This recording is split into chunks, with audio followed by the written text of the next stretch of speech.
True story, I never imagined that a simple afternoon at home would change my life forever. The moment my husband left for work, I felt a sense of normalcy until his brother arrived, unannounced. His presence unsettled me, but I brushed it off. Then something happened.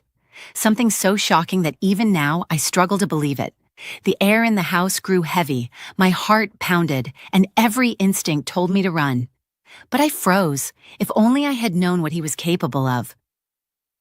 But that was just the beginning. My name is Emily, and for the past 5 years, I have been married to Daniel. He is a hardworking man, dedicated to providing for us, often leaving early in the morning and returning late at night. Our life together was simple, predictable, and for the most part, happy. We lived in a modest 2-bedroom house in a quiet neighborhood. Nothing extraordinary, but it was ours. Daniel worked long hours in construction while I stayed home managing the household. It was a routine I'd grown used to, a rhythm that felt safe until that day. Daniel's younger brother, Ryan, had always been around. He was the complete opposite of Daniel, impulsive, unpredictable, and always looking for trouble. While Daniel had a steady job and a responsible nature, Ryan drifted from one thing to another, never holding onto a job or a commitment for long. I tolerated him because he was family, but I never felt entirely comfortable around him. Ryan had a way of making his presence known, whether through his loud voice, his offhand comments, or the way he always seemed to be watching me a little too closely. Daniel never noticed, or if he did, he brushed it off as harmless. "That's just Ryan," he would say, shaking his head with a laugh. But there were moments when I felt something in Ryan's gaze that made my skin crawl. Still, I never mentioned it. I told myself I was imagining things, that I was overreacting. Then, one afternoon, everything changed. Daniel left early that morning, just like any other day.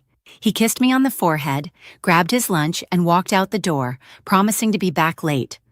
The house felt quiet after he left, and I went about my usual routine, cleaning up the kitchen, folding laundry, listening to the distant hum of passing cars outside. A few hours later, the doorbell rang. I was not expecting anyone. My stomach tightened as I wiped my hands on a dish towel and walked to the front door. Peering through the peephole, I saw Ryan standing there, his hands in his pockets, rocking back on his heels. I hesitated. It was not unusual for Ryan to stop by unannounced, but something about the way he stood there, so still, so patient, made my chest tighten. I forced a small smile as I opened the door. "Ryan," I said, stepping aside. "What are you doing here?" He shrugged, stepping inside without waiting for an invitation. "Just in the neighborhood," he said, his voice casual. "Thought I'd stop by and check on you." I closed the door behind him, forcing myself to relax. He had been in our home many times before. There was no reason to feel uneasy, or so I thought. As I walked toward the kitchen, I could feel his eyes on me. The air in the room seemed heavier, the silence stretching too long between us. Something was different. Then he spoke. "You are always alone in this house. Doesn't that ever bother you?" His words sent a chill down my spine. I turned to face him, searching his expression for some kind of joke, but his eyes held something else entirely, something I could not quite place. And in that moment, I knew. Something was wrong. The room suddenly felt smaller, the walls pressing in. I gripped the edge of the kitchen counter, willing myself to stay calm. Ryan leaned against the doorway, his arms crossed, eyes scanning the space around him before settling back on me. "You don't mind the quiet?" he asked again, his voice low, almost testing me. I forced a smile. "I like it," I said, keeping my tone light. "Gives me time to get things done." He smirked, stepping further into the room. "You know, you are always so put together," he said, dragging a chair out and sitting down. "It must get boring, just waiting here every day for Daniel to come home." Something in his tone sent another ripple of unease through me. I turned to the sink, pretending to rinse a plate, trying to buy time to figure out why his words felt so off. Ryan had always been inappropriate, throwing out teasing remarks, standing too close, but this was different. This was deliberate. "Daniel works hard," I said, keeping my back to him. "And I have plenty to do." Silence, then the scrape of his chair against the tile floor. My pulse quickened. Do you ever wonder what it would be like if things were different? He asked. I turned slowly, my stomach tightening. What do you mean? Ryan leaned forward, resting his elbows on his knees. His eyes locked onto mine, and for the first time, I saw it clearly. The thing that had always made me uneasy. It was not just casual interest. It was something darker. He smiled, but it was not warm. If you had married someone else, he said, his voice quiet, calculated. If you had ended up with me. A cold wave of panic rolled through me. I laughed, but the sound was thin, forced. Ryan, stop, I said, trying to keep things light. That's not funny. His expression did not change. Who said I was joking? My throat went dry.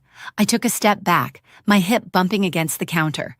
The space between us suddenly felt too small. I think you should go, I said firmly. Ryan didn't move. He studied me, his head tilting slightly. Why are you acting like this? He asked, his voice almost amused. I'm just talking. No, I said, my voice shaking. You are not. His smile faded, replaced with something more serious. He stood up, taking a slow step toward me. I reached behind me, gripping the edge of the counter, my fingers brushing against a knife resting in the dish rack. Ryan noticed. His eyes flickered to my hand, then back to my face. For a second, I thought he might say something else, push things further, but then he exhaled sharply and took a step back. Relax, he said, holding up his hands in mock surrender. I was just messing with you. I didn't respond. I just stared at him, heart hammering in my chest. Then, as if nothing had happened, he grabbed his keys from his pocket and walked toward the door. I will see you around, he said over his shoulder before stepping outside. The door clicked shut. I stood frozen, my breath coming in shallow gasps. The house felt different now, tainted. I locked the door behind him, twisting the deadbolt, my hands trembling. I wanted to believe that was the end of it, that he was just trying to get under my skin, that I was overreacting. But deep down, I knew better, because the look in his eyes had told me something. This was not over. That night, I barely slept. My mind replayed every second of my encounter with Ryan. The way he stood too close, the way his voice lowered when he spoke, the unsettling smirk on his face. It was not just a joke, it was something else. Daniel came home late, exhausted as usual. He kissed my forehead, mumbled something about work, and collapsed onto the couch. I wanted to tell him. Every instinct screamed at me to say something, but what would I even say? Ryan had not done anything, not really. And what if Daniel dismissed it just like before? So I said nothing, but silence did not make it go away. The next morning, I woke up to an eerie stillness. Daniel had already left for work. I told myself I would be fine. I would lock the doors, stay busy, and push away the unease creeping into my bones. Then the doorbell rang. My stomach twisted into knots. I did not have to look. I knew who it was. Ryan. My hands shook as I clutched my phone. Should I pretend I was not home? Should I call Daniel? Another ring, then a knock. I took a deep breath, forcing my voice to stay steady. Ryan, go home. Silence, then his voice, calm, almost amused. Come on, Emily, open the door. I swallowed hard. No. A long pause, then the doorknob rattled. Panic surged through me. I had locked the door last night, I knew I had, but the sound of metal clicking sent my pulse into a frenzy. I rushed forward, pressing my weight against the door as if that alone would keep him out. Ryan, stop, I shouted. He laughed. Relax, I just want to talk. The doorknob twisted again, harder this time. A sickening realization hit me. He had a key. I stumbled backward just as the lock clicked open. The door creaked and Ryan stepped inside, shutting it behind him. Everything inside me screamed to run, but my feet would not move. He stood there watching me, calm, smiling. You look scared, he said. My heart pounded against my ribs. You need to leave, I said, my voice barely above a whisper. He took a slow step forward. Why? Daniel is not here. It is just us. I gripped my phone so tightly my knuckles turned white. I should call someone. I should do something. He moved closer. I know you feel it too, he said softly. the way things could be different. My stomach lurched. "Stop," I said. "This is insane." He reached for me. I bolted. I sprinted toward the kitchen, my heart hammering. I yanked open a drawer, my fingers closing around the first thing I could find, a knife. Ryan stopped, his expression shifting. For the first time, I saw something flicker across his face. Surprise. "You are overreacting," he said, raising his hands. I gripped the knife tighter, breathing hard. "Get out." A tense silence stretched between us. His gaze darkened, but after a moment, he stepped back. "Fine," he muttered. "You want to play this game? Go ahead." He turned and walked out, slamming the door behind him. I stood there, gripping the knife, my entire body shaking. It was not over. I knew it was not over, and for the first time, I was truly afraid of what would happen next. The moment the door slammed shut, my knees buckled. I caught myself against the counter, my breath coming in shallow gasps. The knife in my hand felt heavy, but I refused to let go. My entire body trembled with the lingering adrenaline, my mind racing through what had just happened. Ryan had a key. That thought alone made my skin crawl. How long had he had it? Did Daniel give it to him? Or had he taken it? I forced myself to move. I ran to the door, twisting the lock, double-checking, triple-checking. Then I grabbed a chair and wedged it under the handle. My hands were still shaking, but I had to be sure. The silence in the house felt unbearable. My ears strained, expecting to hear Ryan come back, to hear footsteps outside, the door handle rattling again. But there was nothing. I needed to do something. I needed to tell Daniel.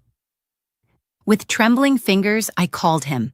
The phone rang once, twice, then voicemail. I exhaled sharply, gripping my phone so tightly my knuckles ached. Should I leave a message? Should I wait? Number I could not wait. I typed out a message instead. My hands hovered over the screen as I hesitated. How could I even explain what had just happened? Would Daniel believe me? "Ryan has a key. He just came inside." I stared at the words for a long moment before hitting send. My heart pounded as I watched the screen, waiting for those 3 little dots to appear. But nothing. I swallowed down my frustration. Maybe he was busy. Maybe he had not seen it yet. But I could not sit here and do nothing. I needed to make sure Ryan could not come back. I moved through the house, checking every window, every lock. My paranoia grew with each passing second. Had he been inside before? Had he been watching me without me knowing? The thought sent a fresh wave of panic through me. Then another realization hit me. If Ryan had a key, what stopped him from coming back whenever he wanted? My stomach twisted. I had to get out of here. I grabbed my purse, my keys, my phone. I was halfway to the front door when my phone vibrated. "Daniel, what? What are you talking about?" A flood of relief hit me. I typed back quickly. "Me. Ryan has a key to our house. He just let himself in. He would not leave until I pulled a knife on him." The 3 dots appeared instantly, then disappeared, then reappeared. My pulse thundered. "Daniel, are you serious?" "Me. Why would I lie about this?" Another long pause. Then, "Daniel, I never gave him a key." The words sent ice through my veins. I sat down hard on the couch, my head spinning. If Daniel never gave him a key, that meant Ryan had taken one, or copied it. The walls of my home, once safe and familiar, now felt like a trap. My phone vibrated again. "Daniel, I am coming home. Do not open the door for anyone." I let out a shaky breath. I should have felt safer knowing Daniel was on his way, but I didn't, because deep down, I knew Ryan was not finished, and I had no idea what he would do next. I sat on the couch gripping my phone, waiting for Daniel to walk through that door. Every passing second felt stretched, the silence in the house suffocating. My mind raced with questions, ones I did not have answers to. How long had Ryan been planning this? Had he watched me in my own home, knowing he could come in anytime he wanted? Had I ignored the warning signs for too long? When Daniel finally arrived, I could see the worry in his eyes the moment he stepped inside. He locked the door behind him, double-checking it the way I had done just moments ago. He did not even take off his work boots. Instead, he pulled me into his arms, holding me tight. "He is never coming back here," Daniel murmured against my hair. "I swear to you." I wanted to believe him. I wanted to feel safe again, but the fear still clung to me. That night, we changed the locks. Every single one. Daniel texted Ryan telling him he was no longer welcome in our home. There was no argument, no dramatic confrontation, just a single warning. But deep down, I knew it was not over. Because people like Ryan, they do not just walk away. Days passed, then weeks. I went about my life pretending things were normal, but the paranoia never left. Every shadow outside the window, every unexpected noise made my heart race. I found myself checking the locks over and over, even in broad daylight. And sometimes, I swear I could feel someone watching me. Maybe it was just my imagination. Maybe Ryan had truly gotten the message and moved on. Or maybe he was just waiting for the right moment. The thought still haunts me. What would you do if someone you trusted revealed who they really were? If the person you thought was family became the person you feared the most? And more importantly, what if one day they came back? Like, comment, and subscribe for more real-life stories that will keep you on the edge of your seat.